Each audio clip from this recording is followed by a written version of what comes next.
you out there have jobs, some of you don't, but either way, you still need to listen up to what our next guest is going to I am taking notes, no doubt. This is good information. A career coach will tell us how you can actually reinvent yourself in these challenging times. Thousands of people have been handed pink slips this month. The rest of us worry if we'll be next. So do you want some advice? I bet you do. We all do. In fact, lifestyle strategist and author Melissa Johnson brings that and so much more to us this morning. Her book is titled Brand Me, Make Your Mark, Turn Passion into Profit. And in fact, Melissa, that is what you have done. You left something that was stable and said, I'm going to follow my passion. And this is good advice for people out there listening, thinking, you know what, let me just go ahead and reinvent myself. What'd you do? Absolutely. I left a corporate position. I'm a classically trained marketer by trade and really saw the power of branding. Corporations do it all around the world. Yes. All the time.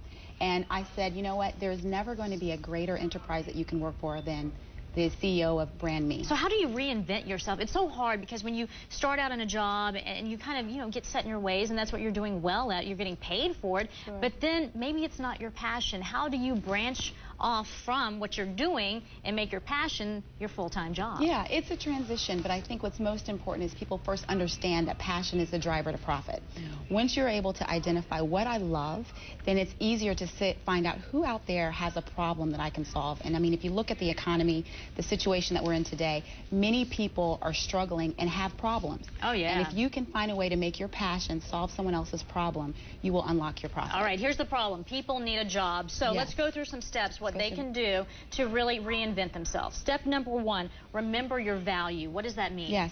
Value is the core to building a brand. Some companies say that 75% of their market value is based on their brand equity. That is what you bring to the table. So even though you may have lost a job or you're trying to cling to what you have, don't forget that you still have value. So remember your strengths and your core. That's what's going to keep you ahead and above over the competition. All right, step number two, reposition your difference. What that means, take what you do that's different and make that something that really causes you to stand out. Absolutely. Brands are all about difference.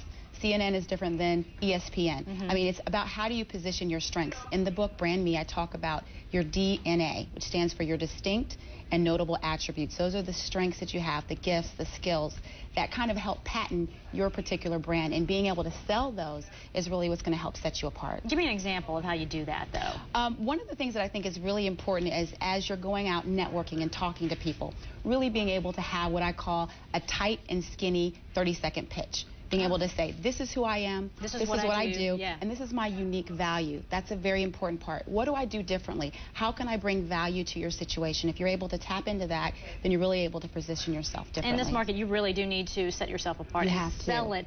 And in fact, sometimes that means you've got to reintroduce yourself. Yes. Reintroducing yourself is interesting because at the end of the day, we live in a 24/7 networked society. So how do you go about introducing yourself to your friends, family, strangers, and helping them know, look, this is what I have to offer, and how can you help me? Okay, so how do you do that? I had a friend call me actually a couple days ago, and she said, you know what, my husband is looking for someone to support our firm. And I've known her for several years, but once she reintroduced herself and told me specifically what the need was, I was like, oh, I know someone who might be able to help you. So again, it was an obvious connection through a familiar contact. And one of your other tips, number 4 on the list, is redefine entrepreneurship. Explain Absolutely. My dad once told me, when life gives you lemons, don't just make lemonade, open a lemonade stand. Yeah, go big, think big. And now is the time to do it. I mean, no matter what the situation, you can create and start your own business. Let me give you another example. That's scary, though, when people are, they don't even have a job, and now you're thinking about starting your own business. But I guess sometimes, especially when you talk to people who are very successful, they say you got to take the risk. Well, it could be small risks. Let's look at this example. I have a friend of mine who is a school teacher, right? And she's got 2 jobs, and she's like, how do I make ends meet? One of the things that I told her to do is, look, you make pies, and you love making pies. It's the holiday season. Why don't you get out there and start selling Angie's Fresh Baked Pies? It's a great way to make money on the side and doing what you love. And again, making profit at the same time. And then building on that, and eventually that will become your full-time job. Absolutely. All right, Melissa Johnson, thanks so much for your time today and those tips. They're great ones this morning, especially for people who are looking at their future and wondering what to do in this financial crisis. Yes. Thank you. Thank you.